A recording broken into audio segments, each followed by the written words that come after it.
కలికాలం అంటే ఇదేనేమో. చద్దన్నంకి సూపర్ క్రేజ్ ఉందట.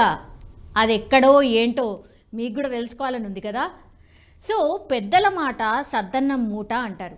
అంటే పెద్దవాళ్ళు ఏం చెప్పినా మన మంచి కోసమే చెప్తూ ఉంటారు.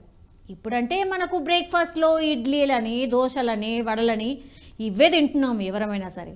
కానీ పాతకాలం రోజుల్లో అసలు ఈ ఇడ్లీలు కానీ, వడలు కానీ, దోశలు కానీ అంటే ఎవరికైనా తెలుసా? అప్పట్లో అందరూ ఓన్లీ చద్దన్నమే తినేటోళ్ళు. అంటే రాత్రి వండిన అన్నాన్ని ఉల్లిపాయతో కలిపి పెరుగు లేదా నీళ్ళల్లో నానబెట్టి ఉదయాన్నే తినేటోళ్ళు. దీన్నే చద్దన్నం అంటుండే. ఇది తింటే ఎన్ని లాభాలో అసలు మీకు తెలుసా? రోగాలు రాకుండా దీనికి మించిన సూపర్ ఫుడ్ ఇంకోటి లేనే లేదట. అందుకే ఇప్పుడు మన దేశంలోనే కాదు, విదేశాల్లో కూడా పల్లెటూరి బ్రేక్ఫాస్ట్ చద్దన్నంకు మంచి డిమాండ్ ఉంది. అక్కడ డబ్బులిచ్చి మరీ చద్దన్నంను కొని తింటున్నారు. అదెక్కడో ఏంటో తెలుసుకుందాం. కరోనా మహమ్మారి చాలామందిని మళ్ళీ పాతకాలం అలవాట్ల వైపే తిప్పేసింది. మనందరం కూడా మాట్లాడుకుంటూనే ఉన్నాం కదా దీనికి సంబంధించి. ఒకప్పుడైతే గ్రామాల్లో అక్కడక్కడ మాత్రమే కనిపించే ఈ చద్దన్నం కల్చర్ ఇప్పుడు నగరాలే కాదు విదేశాలకు కూడా పాకిపోయింది. అందుకే ఇప్పుడు కొన్ని 5 స్టార్ హోటళ్లలోనూ చద్దన్నంని స్పెషల్గా వడ్డిస్తున్నాయి. ఆన్లైన్లో కూడా చద్దన్నం స్పెషల్ మెనూ లిస్ట్లో ఆల్రెడీ చేరిపోయింది.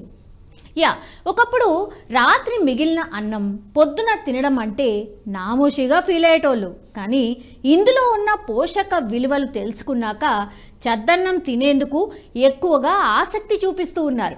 అమెరికాలో అయితే చద్దన్నం తిందామన్నా దొరుకుతలేదట. గంత డిమాండ్ వచ్చి పడేది అక్కడ. చద్దన్నం ఇప్పుడు భారీ ధరకు అమ్ముడుపోతోంది అక్కడ. దీనికి సంబంధించిన ఓ క్రేజీ వీడియో ఇప్పుడు నెట్టింట వైరల్గా మారిపోయింది. అమెరికాలోని ఓ స్టోర్లో చద్దన్నం దాదాపు 1000 రూపాయలు అమ్ముతున్నారు. మీరు విన్నది నిజమే, చద్దన్నం 1000 రూపాయలకు అమ్ముతున్నారు. కలికాలం అంటే ఇదేనేమో కదా. ఓ ఇన్స్టా ఇన్ఫ్లుయెన్సర్ వీడియో తీసి సోషల్ మీడియాలో పెట్టేసింది.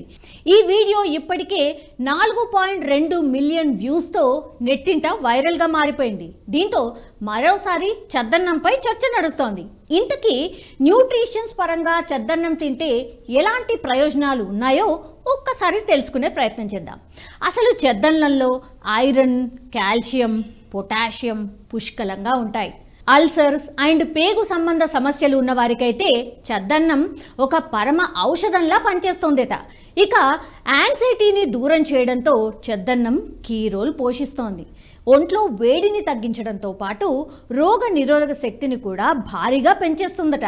ఉదయాన్నే చద్దన్నంలో పెరుగు కలుపుకొని తింటే రక్తహీనత నుంచి బయటపడొచ్చు.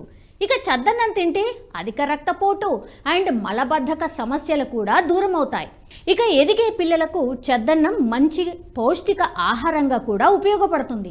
ఇక తరచూ చద్దన్నం తింటే బద్ధకం కావచ్చు, లేదంటే నీరసం కావచ్చు, పూర్తిగా లేకుండా ఉంటుంది. ఇక సరే, అసలు చద్దన్నం అంటే ఏంటి, ఎట్లా తయారు చేయాలి అని డౌట్ ఉన్నోళ్లకు ఎట్లా చేయాలనో ఓసారి చూద్దాం. ఏం లేదు, రాత్రి మిగిలిన అన్నాన్ని మట్టి పాత్రలో ఉండలు లేకుండా పొడి పొడిగా చేసి ఉంచుకోవాలి. దీంట్లో అన్నం మునిగేంత వరకు నీళ్లు పోయాలి. ఆ తర్వాత కొన్ని గోరువెచ్చని పాలు, పెరుగు, 4-5 పచ్చిమిరపకాయలు, కొంచెం ఉప్పు వేసి కలియబెట్టేసి ఇక దీనిపై మూత పెట్టి రాత్రంతా కదలకుండా ఉంచేసేయాలి. పెరుగు పులియడం వల్ల ఆరోగ్యానికి మేలు చేసే ప్రోబాక్టీరియా అందులో పుష్కలంగా ఫామ్ అవుతుంది. ఆ తర్వాత మరుసటి రోజు అన్నంలో పచ్చిమిర్చి, ఉల్లిపాయ ముక్కలు వేసుకొని తింటే రుచిగా ఉండడంతో పాటు శరీరానికి కూడా ఎంతో శక్తి లభిస్తుంది. ఇదండి చద్దన్నం ముచ్చట. మీరు కూడా ఓసారి ట్రై చేసి ఎలా ఉందో కామెంట్ చేసి నాకు చెప్పండి.